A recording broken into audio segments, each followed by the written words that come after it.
Hey everyone, Damien the Kung Fit Coach here. Today we're going to be talking about what's the best fighting stance. Might be some controversy ahead, we shall see. But first, if you haven't already, do hit subscribe. You can stay up to date on all of my future videos. And let me know down in the comments what your favourite fighting stance is.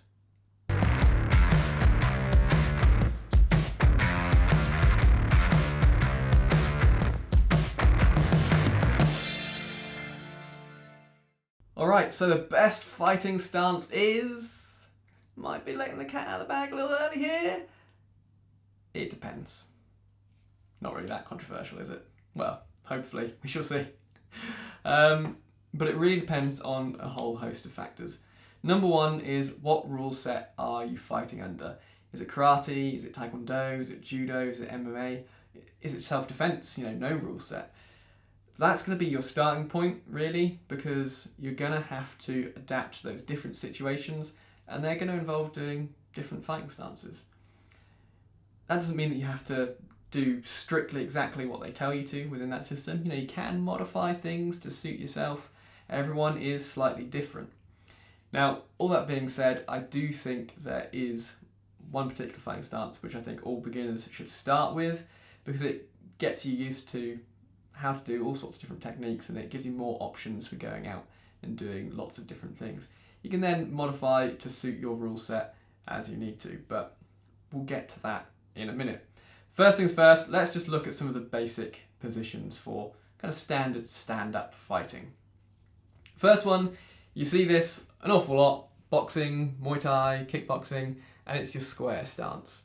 So we spread our feet about shoulder width apart, and then our dominant side, so if you're right-handed, say, you take that foot back, okay? What you can do with your legs, obviously it's going to vary depending on what sort of system you're doing, but if it's got punches and kicks, generally you're going to be up on the ball of the foot on the rear leg bent probably around about 60% of your weight, and then 40% of your weight. And then hands up, say, if you're doing something with gloves. And from here, one of the big advantages is that you can use both sides of your body. So you can throw the left, throw the right, you can kick with both sides, and you don't need to really move around too much. You've got equal access. Also means that you've got a really good view of what's going on in front of you. Your peripheral vision is still being engaged, so anything coming round the side, you're going to see it. The disadvantage though is you're quite a big, broad target. There's quite a lot to hit here, so there's quite a lot for you to cover.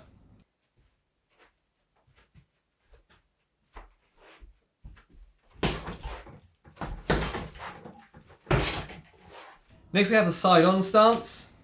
So obviously really common in things like Taekwondo. The big advantage here is narrow surface area. Much less for you to be hit on with those straight punches and straight kicks. There are some disadvantages though.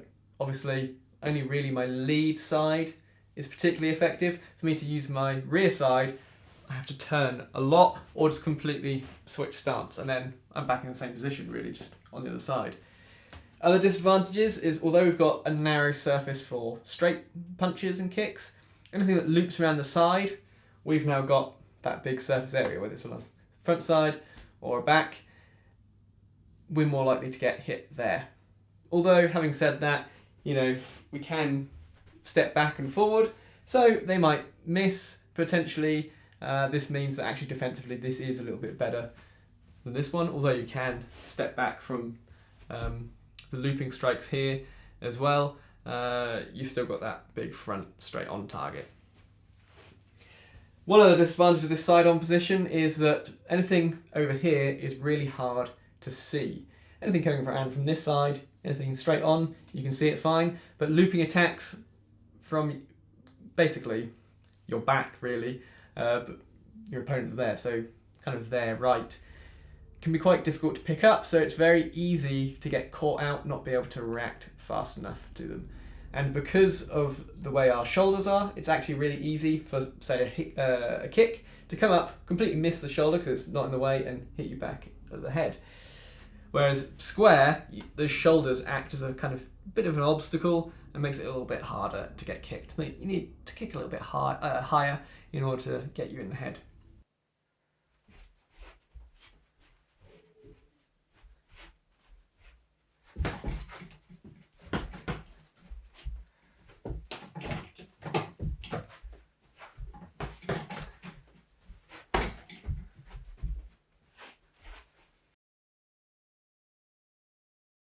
Next, there's a whole load of grappling positions.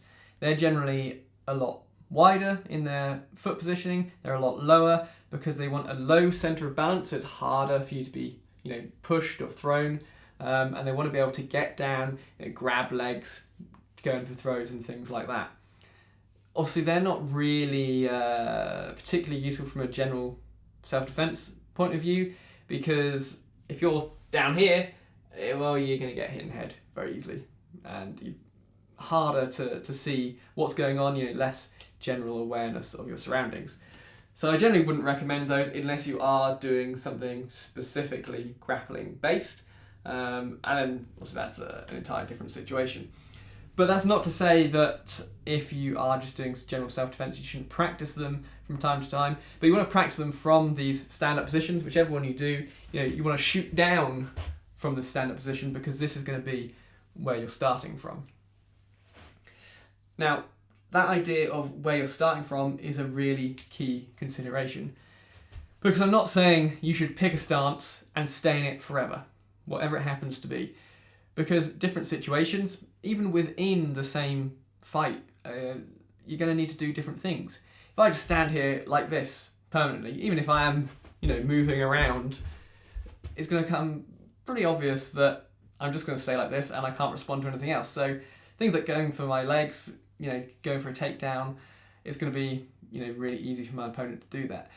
So you need to be able to react, but you've got to have a game plan. You don't just go into a fight going, oh, I'll just do some stuff, Even if it's a self-defense situation, you've got to be ready with a game plan. Go, if I'm in this situation, this is what I'm going to do. And in order to have that game plan, you need to have what you might call your default stance. That's where you start, and then you adjust depending on the situation. You can go into different stances. But your basic, this is how I fight in a general situation, you need to have that dialed in. You need to work out what works best for you, trying out these different stances, putting some things together, and making it your own.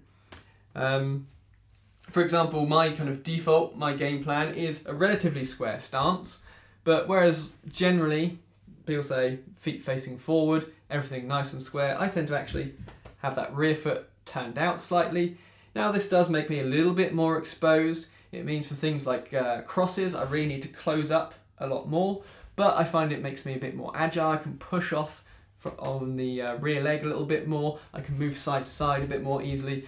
It just tends to work for me. But as I say, if you're not able to really close up for that cross, you're not getting as much power, and you need to be aware that you are a bit more open. So what do I recommend for beginners then? Well, I recommend that square stance. Absolute basic square stance. So feet facing forward, shoulder width apart, step 1 foot back, about the same distance as your shoulders. So if you think I've stepped here and I step back, essentially my feet are on the corner of a square. Lift that foot up, elbows in, hands up. This is your basic, because you've got the ability to throw from both sides, whether it's kicks, punches, whatever, and you get used to using both sides of your body, you get used to all the different fighting techniques. Equally, you've got that visual awareness. You're not kind of blindsided from one point. So it's a really good place to start from to build up a solid foundation in your martial arts. Then you can adjust depending on your sport. If you're doing Taekwondo sparring, you can then, okay, I'm familiar with this stuff, now I can go side on and I can spar from here. But, if you ever go into a different rule set, you've still got the ability to use your rear side and adapt quickly. So if you're a beginner, that's what I'd recommend. Start here. Or even if you're a bit more advanced but you're not really sure what works for you, just spend some time here, think about what you like, what you don't like, then go into another stance. Say the side on stance, go, okay, what do I like about this, what don't I like? And then you can start mixing things together and come up with something that works specifically for you. So far I've talked about feet and body position mainly, and that's because they're really the fundamental things that determine your game plan and they're going to affect everything else. But let's not forget our hands. They're obviously really important to our stance as well. Now most people train or have seen other people fighting with gloves on, where you've got this elbows in, hands up position. And that's a really good position, it's nice and defensive, but you've got to bear in mind that when you're wearing gloves, you've essentially got a big pillow on your hands. So if you block your face and someone hits your hand, you've just got a cushion coming into your face. It's fine. But if you're wearing minimal gloves, or if you're not wearing any gloves at all, if someone hits your hand when you're blocking your face, and then your hand hits your face, you've just punched yourself in the face. And that hurts. So we don't want to do that. So if you are doing something a bit more minimal, MMA or just general self-defense, and you're not wearing big gloves all the time, then you want to be doing different guards. And now there are hundreds, lots of different things you could do with your hands. Some of them work with big gloves as well, some of them don't.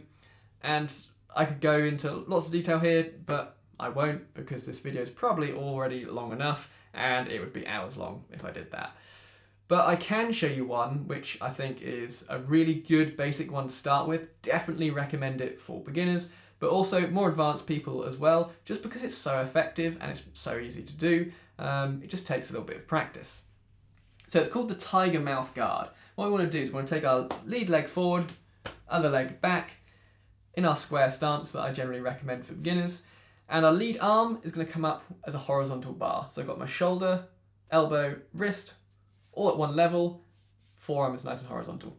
If I was left-handed, my right hand was my lead hand, obviously I'd have my right hand forward instead. As it is, I've got my left arm as its horizontal bar, and my right hand comes in vertically to support it. So I'm resting my wrist just on my forearm here. It's not actually on the other wrist, but just a little bit above, bottom of the forearm, and this is as a palm. Now what this does is it divides me into 4 sections, essentially. 1, 2, 3, 4. And to cover these areas, I only need to move a very small amount. My center line is already covered.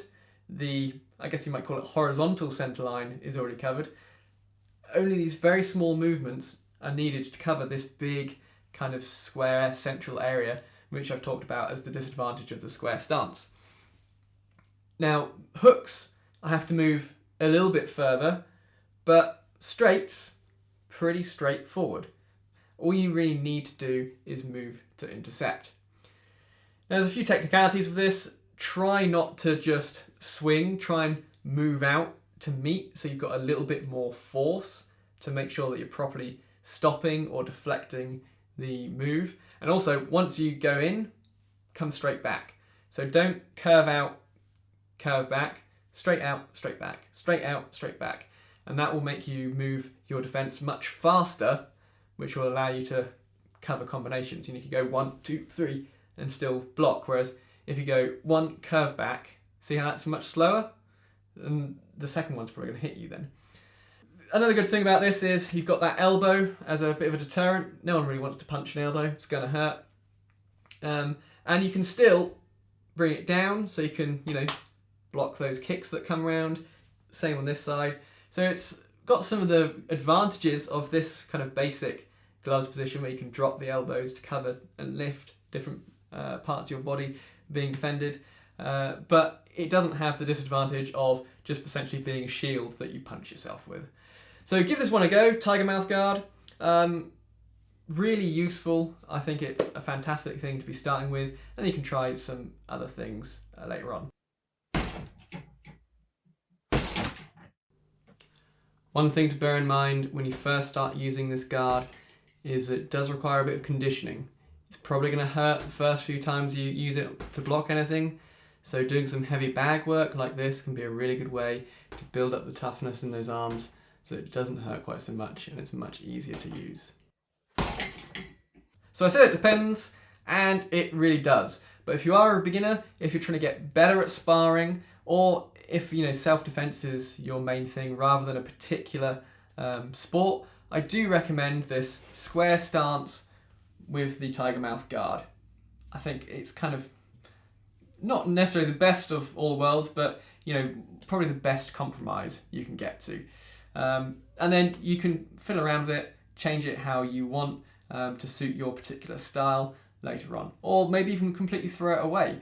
But start here, work out what works for you, and then move on.